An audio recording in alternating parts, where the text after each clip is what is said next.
तो इस खौफ में तो गलत फैसले होते हैं। बहुत साल पहले कहा था हम इधर तुम उधर, और आज कह रहे हैं या हम या तुम। क्या आप हो जाओ। शुक्रिया स्पीकर साहब। स्पीकर साहब उस वक्त टाइम मांगा था जब पीएम साहब बैठे थे और वो तकरीर कर रहे थे और कुछ आइन और कानून की बातें कर रहे थे। प्लीज शुरू कीजिए। जी मैं शुरू कर रही हूँ। तो मैं तब से लेकर अब तक तो वो कह रहे ना हैरतों के दरिया में गोता जानूं कि समझ नहीं आ रही मुझे कि फिर क्रेडिट तो बनता है ना कि खान साहब ने इनकी भी आंखें खोल दी। तो फर्क क्या रह गया कि कुछ अरसा पहले इदारों पर उंगलियां उठ रही थीं, उन पे सवालात उठ रहे थे, आज ये अदलिया पर उंगलियां उठा रहे हैं। तो वन मैन शो तो 75 सालों से इस मुल्क में, और अगर थोड़ा लाइटर मोड में बात करूं तो इतने सारे लोग वन मैन शो परफ्यूम भी लगाते होंगे। क्या पार्टी में वन मैन शो नहीं होता? तो पूछना मुझे मेरे 2-3 सवालात हैं। पूछना ये था कि यह वन मैन शो के नहीं होगा, क्या ये सिर्फ अदलिया की हद तक होगा या इसका इतलाक बाकी इदारों पर भी होगा? यानी कि आप हालात उस नहज तक लेकर जा रहे हैं कि नाउज़ुबिल्लाह फिर चीफ ऑफ आर्मी स्टाफ भी ना हो, सारे जनरल चीफ हों, एक उनका फैसला नहीं होगा। मुईशत तो तबाह कर दी, अब हाथ धोकर इदारों के पीछे पड़ गए हैं। इन 75 सालों में जो बारियां लगी उनमें इनको ख्याल किसी चीज़ का नहीं आया। अब जब बात अपने पर आई तो फिर इनको इदारों की खामियां भी दिखना शुरू हो गई। जो आवाम मर रही थी और जो इंसाफ का जो क्या कहते हैं कितने नंबर पर चला गया, कहाँ से कहाँ तक, तब ख्याल नहीं आया। लेकिन वो कहते हैं ना कि जब अपने पाँव जले तो फिर इदारों के ऊपर आ गए।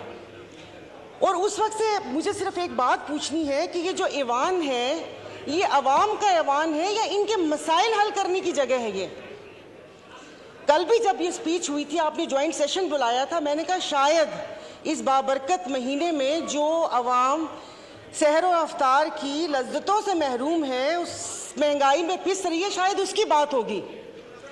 लेकिन वो लग रहा है जैसे कोई घिसी पिटी कैसेट वापस से लगा दी, और मतलब जैसे हम इस मुल्क के शहरी नहीं हैं या यादाश्त कमज़ोर है कि जो हमें पता ना हो कि यहाँ पर तोशा खाना का तो जिक्र हुआ लेकिन हार का जिक्र करना भूल गए।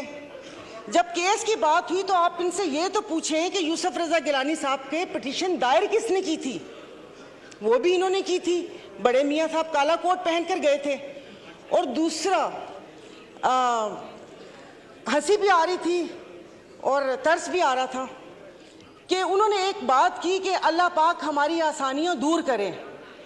पीछे बैठे हुए पटवारी नहीं समझिएगा, पंखे फैन, उन्होंने कहा आमीन। सुना ही नहीं कि अल्लाह पाक आसानियां दूर करे। और दूसरा आपने साले मोहम्मद को बोला तशरीफ़ रखें, पीएम साहब बैठ गए, तो कितने मासूम हैं। तो यहाँ पर कोई ऐवान पे अवाम की बात करनी चाहिए। स्पीकर साहब, मतलब चीज़ें हाथ से जब फिसल जाएंगी तो फिर ये नुकसान पाकिस्तान का होगा। यहाँ पर मेरे ये इस तरफ बैठे वालों को ये खौफ था, जिसका वक्तन फ़वक्तन इजहार भी किया गया कि वो आ गए तो इनको नहीं छोड़ेंगे। उधर ये खौफ था कि अगर मैं अदालत चला गया तो ये मुझे, जेल चला गया तो ये मुझे मार देंगे। तो इस खौफ में तो गलत फैसले होते हैं। बहुत साल पहले कहा था हम इधर तुम उधर, और आज कह रहे हैं या हम या तुम। ये तो इनके बका की जंग है। और अगर अफवाज ये एस्टेब्लिशमेंट के लिए कहा था कि 2018 में रिगिंग करके उनको लाया गया, स्पीकर साहब आपकी तवज्जो जी, तो बकौल इनके कि वो मुसल्लत किया, तो फिर हम अपना लहू किन के हाथों पे तलाश करें? किन के हाथों में अपना लहू तलाश करें? मतलब जो लाने वाले थे इन्होंने छोड़ दिया उनको, यानी कि वो नेक्स्ट टाइम भी वो कोई ऐसी गलती करें और इस मुल्क के ऊपर ऐसी चीज़ें मुसल्लत हों तो इन्होंने छोड़ दिया। तो मेरे ख्याल में कि जो अगली बारी है वो दूसरे इदारे की है।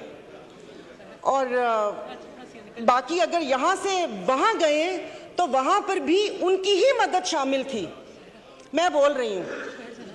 और अफसोस इस बात का है कि मैं अभी अफ्तार बनाकर आई थी, दागी फलों से तो कोई फ्रूट चाट भी नहीं बनाता, इन्होंने हुकूमत बना दी।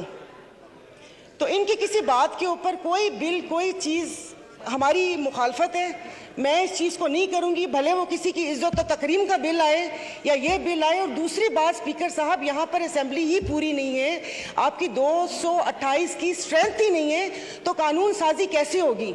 इस कटी फटी लुटी फुटी असेंबली से आप ये कानून साजी करेंगे?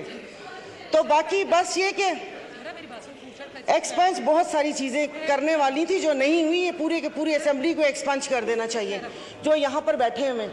तो मैं इसकी मुखालफत करती हूँ, मेरी प्लीज़ पूरी बात सुन लीजिएगा। मैं बहुत देर से बैठी हुई थी, ये सब लोग अपनी नींद वींद पूरी करके इफ्तार करके आए हैं, हम लोग यहाँ पर बैठे हुए थे अपनी बारी का इंतज़ार करने के। खुदारा कि उस पर ना वो करें।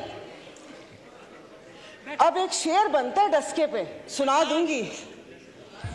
तो वो देखिए, तो ये ना करें कि चीज़ें हमारे हाथ से फिसल जाएं, अदलिया हो या अफवाज पाकिस्तान हो, हमारे लिए मोहतरम है। जब यहाँ पर सवाल उठना शुरू हो जाएंगे, वो पंजाबी का शेर है ना कि जितना ते हारना दो अलग शैवा, ए दुखिया नाल साढ़े यक्के ते ना मारो, इन दुखियों से आप इक्के मार रहे हैं।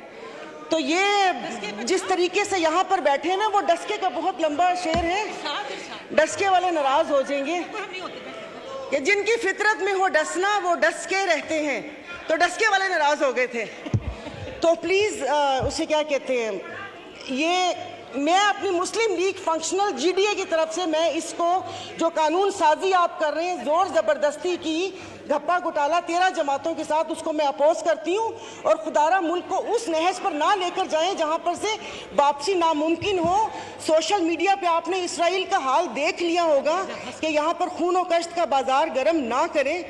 तो अच्छी बात है कि यहाँ मुट्ठी भर जमातों के लिए आप पूरे मुल्क का बेड़ा गर्क ना करें, और किसी अवाम का भी कुछ ख्याल करके उसकी बात को कर लें। इसाक साहब बैठे हुए जिन्होंने शरबत भी लोगों की पहुंच से दूर कर दिया, उन्होंने को पूछा भी नहीं होगा कि अवाम का क्या हाल है, क्या हाल नहीं है। Thank you. बात हामिद हमीद जनाब। और 10 साल बाद 38 साल बाद मैंने उनको बरी करा है, तो मुझे माजद जायजा साहबा पूछ रहे आप वकीलों कहाँ गए?